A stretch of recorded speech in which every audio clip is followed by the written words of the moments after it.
Welcome to Somewhere in October. I'm Alex, and today we're going to talk about the movie Die Alone 2024. This is a new movie, and I'm going to be doing my full recap and review, which means there's going to be spoilers. This movie's not going to have the same effect if you know what happens. I don't care about the algorithm. Drop out of this video, go watch the movie, and then you can come back.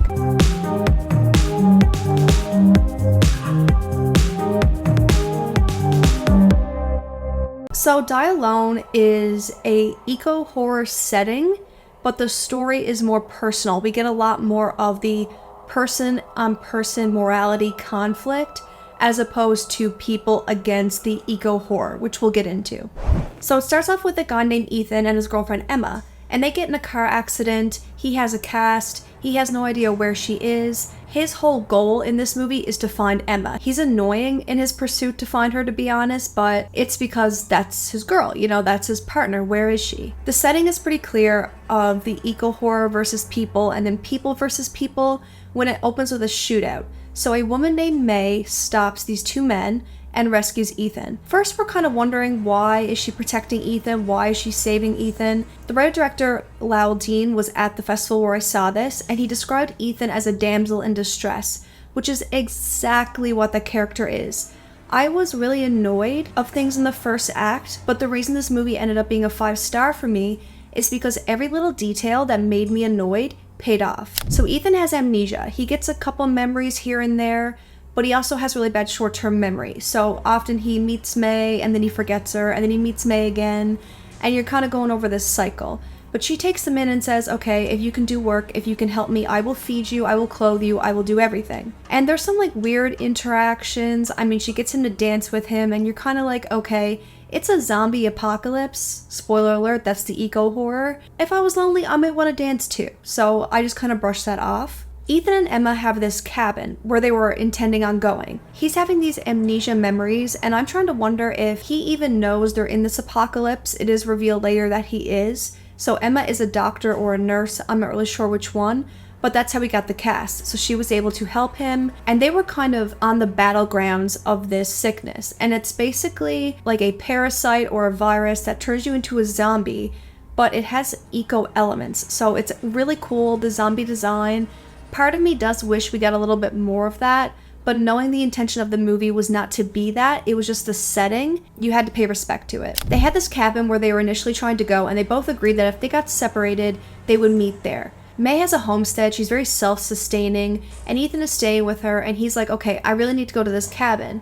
May, who clearly has her shit together, is like, okay, I'll help you tomorrow. You cannot go out at night, it's dangerous. What does Ethan do? He gets in the truck and he drives out there in the nighttime. So when he gets in the cabin, he's yelling, he's making noise, which we learn draws the zombies' attention.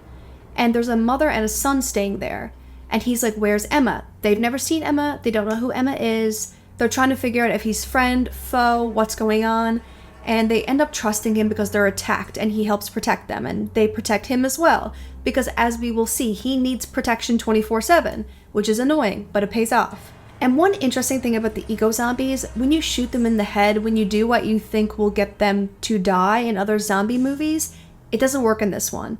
It'll make them back off, it'll buy you some time, but they come back. The woman who's there with her son says, okay, let's take sleeping shifts. You look really tired, you're exhausted, and probably a little bit discouraged because Emma's not here. Let's just go to sleep, we'll take turns, you go first. He wakes up to carnage. There's blood everywhere, the woman is calling out his name, he's hiding behind a table, the zombies are active, and of course he needs saving, and May ends up saving him. But in this process, he sees a young woman zombie feeding on the little boy.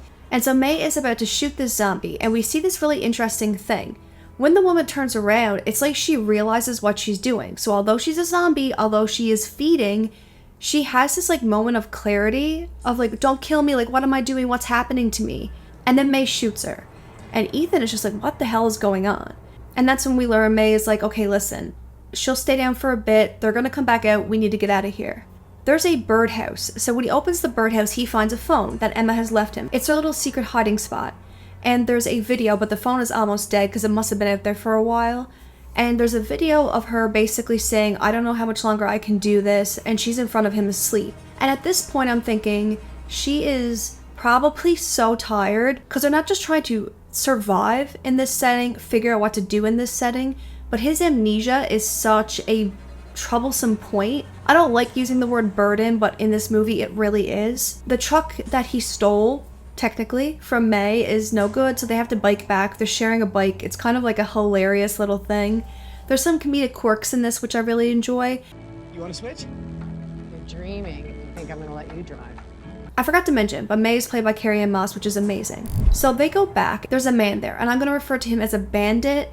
He's kind of casing the place, and you don't know whether to trust him or not, but May's pretty smart. May not only not trust people, but she also at the beginning offered Ethan a gun and said, okay, shoot me then, to prove that like she felt safe with him. But what he didn't know was when the red switch is on, she has it set that it will backfire and actually take you out. So he wasn't going to hurt her anyway, but it's a good thing he didn't because she does not trust anybody. So she's very smart. Like, she has the survivalist skills for the setting they're in. She offers this guy, listen, if you can help us, we'll help you with whatever. You can stay here, we'll feed you, chop up some wood.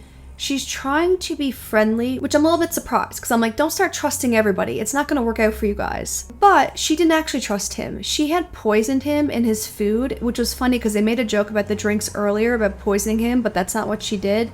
In the soup, she sedated him, and she actually told Ethan, don't eat. Say you're not hungry. His belly is rumbling, and the guy is like, why aren't you eating? You think he would clue in, but he didn't. So he's sedated. She gets him tied up. Ethan passes out because, of course, he's always having these little episodes where he's dropping down, he's passing out, he's forgetting everything. The bandit, his bandit crew come in. They're all there with a purpose. He believes that May has or knows or killed his wife. And now I'm thinking, like, maybe she did because she is not very trustworthy, and the morality of survival comes in here, self-preservation. And I kind of liked how humanity is touched on in a bunch of this. I mean, we just seen it with the zombies. They have a moment of humanity, and it's also people against people. That's humanity. So they end up tying up May, and they tell Ethan, come with us, help us search. So the bandit and Ethan actually bond over the fact that they both lost their partner, like they're trying to find them. And he suggests to Ethan, like, how do you know May did not kill Emma? And Ethan's like, no, like, that didn't happen. He finds Emma's locket. And I'm like, holy crap, May killed Emma. And while this is happening, one of the guys is going out to check out the barn. And May told us very early, again with her not trusting anyone, again with the gun, she has booby traps. So we get to see a tripwire, we know something's gonna happen. So there's two kind of things happening right now. So the bandits that are inside with Ethan, they find a book bag full of personal belongings, IDs. She clearly has killed people, but my hopeful thought was maybe she found people killed or put people out of their misery and kept stuff as like a tribute to them. That's not the case. I was wishful thinking. Because when the guy's out in the shed, he sees this man with no arm hooked up to an IV, like he's sedated, she's keeping him alive. And she does have this zombie called Myrtle that's just chilling out in her garden. So then I'm starting to think, is it like a Walking Dead scenario where some people have zombies as like pets or whatever else? And I thought maybe that was it. May is tied up, they're interrogating her. They are like, you need to tell us where she is, like, did you kill them? This is when a lot happens at once. The bandits start to discover that Ethan has amnesia. And he looks at May. Ethan is like, did you kill Emma? Did you kill Emma? Where did you get this? And she is just kind of saying, I'll explain, like, it's not what you think. And Ethan starts to either get overwhelmed or whatever, and he's about to pass out. He can't remember anything. And the bandit is like, what's wrong with him? Then we take this huge, sharp turn, because they say, tell him. And May looks at Ethan and says, you're dead. Was not expecting that. I didn't even put pieces of the puzzle together that amnesia could be a symptom, but he is dead. He is a zombie. She has been feeding him to keep him alive. So when she's giving him soup, he's having amnesia. He can't remember her. But when they feed, they get a little bit of memory back. So that's why it's been sustaining him. So May has been keeping him, and I'm wondering why, because it's not like he is of use to her. He's not on guard for her. Maybe it's because she's lonely. I still haven't figured it out.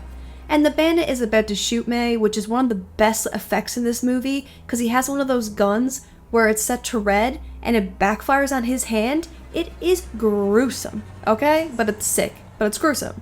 And the shed was also booby trapped, so that blows up. So the evidence is gone there. So Ethan passes out, May gets out, we have all these things. And when Ethan wakes up, May says, we need to go hunting, you need to feed. And they're going to hunt deer. And I don't know if she has made it clear or not by now that he has to eat humans. There's still some blurry line. And this is when we take another sharp turn, and it all goes around in a circle.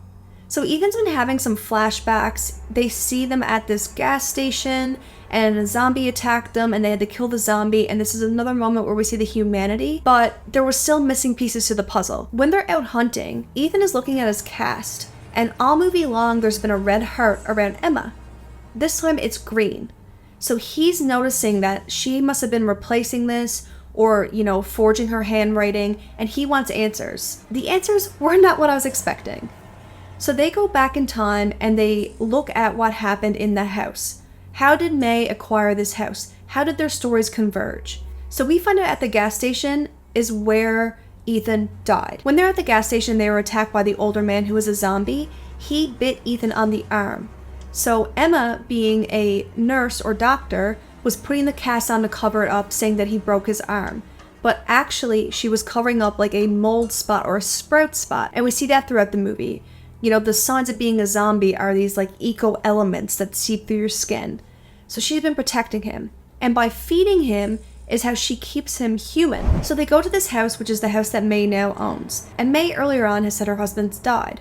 So Frank Grillo plays the husband here, and he has a young daughter and a wife. And they're homesteading, they're survivalists, they don't trust easily. They would really like some help, and they would really like some food, somewhere to lay their head, they just need help. So they go into supper and they're sat down, and at this point we know that Ethan is a zombie. So they're sat down eating, and he brings in his wife and his daughter, and they're eating, and Ethan is acting a little bit weird. It's clear that he needs to feed because he's getting really antsy, and I guess he's going to turn zombie mode, and he starts scratching at his cast. And then Emma says, oh, we better go up and wash up. She takes him up to the bathroom, and she's trying to get him to calm down and relax because they don't want to be figured out, because if anyone knows that he's dead or he's a zombie, they're going to kill him. But that is her partner. She wants to do whatever she can. Emma comes down without Ethan. I don't know what she's going to do. I don't know what's going to happen. And I start to realize that I think she's actually trying to trap people to feed him. The dad, Frank Grillo, figures out the same thing. He tells his wife and daughter to run. And the wife looks a lot like May if it was a younger version of May. So I'm like, oh my god, this is May's story. So they're about to run out. The dad and Emma start fighting. It's a really big fight. Emma actually ends up killing him. But on the way out, the daughter and the mother hear something upstairs. So they hear Ethan in the bathroom. They go up not knowing that he's going to be going full zombie mode. And he kills both of them. So I'm like, wait, that wasn't May. What is going on? During the fight, the dad actually smashes Emma's face into this casserole dish, and it goes in her face. It's so gruesome, especially when food's involved. It just makes it extra gross. And then we flash back and remember May's scar. May is Emma. Yes, we took another sharp turn, and I mean we are all the way back in a circle. May is Emma. So much time has passed. Because she's been feeding Ethan and keeping him safe, he basically hasn't aged. And as long as she's feeding him fresh food at a certain amount of time, he has some recollection of who she is. He gets this amnesia, but he has some memory. Because when you feed, it does something to your memory, which is a very interesting aspect. But it's been getting worse and worse over time, to the point where he no longer remembers that May is Emma. Sometimes he would put the pieces together or be like, are you Emma? But it basically lost everything. So this reintroduction as May was just her getting tired and being like, okay, I'm May, I'm a new person. But then he still remembers Emma in some capacity and is always looking for her. The barn is where she was keeping victims alive to feed him. And then we get in this whole other morality thing. The movie was basically like Ethan is a monster, because we even saw the flashback at the cabin. When this was happening with the son and the mother, he was actually feeding as well. He was part of the reason they died. He was a zombie in on this. The movie's starting to tell you that Ethan is a monster. But everything I was thinking was, Emma or May, they're the monster. They loved this person so much. They wanted to hold onto this person so much. They were willing to kill and really torture people because she was keeping them alive to feed them as much as possible. This homesteading was a house that she acquired through the same practices that she's still doing. All those IDs are victims that she used to keep him alive. And so when Ethan realizes the truth, he does not want to be alive. He does not want to live like this. So he goes up and he puts the gun to his head and does it. But we know that that doesn't kill him. He gets right back up. And Emma or May runs up and says, listen, I don't want to keep doing this. I can't keep doing this. She's a lot older now, clearly. And so we get this interesting compilation of the visuals of them making love when they're young to him now feeding on her. Because they're kissing and she bites him and he bites her. And it's basically her surrendering to this. She lets him consume her, which then turns her to a zombie, and it ends with them holding, their dead hands.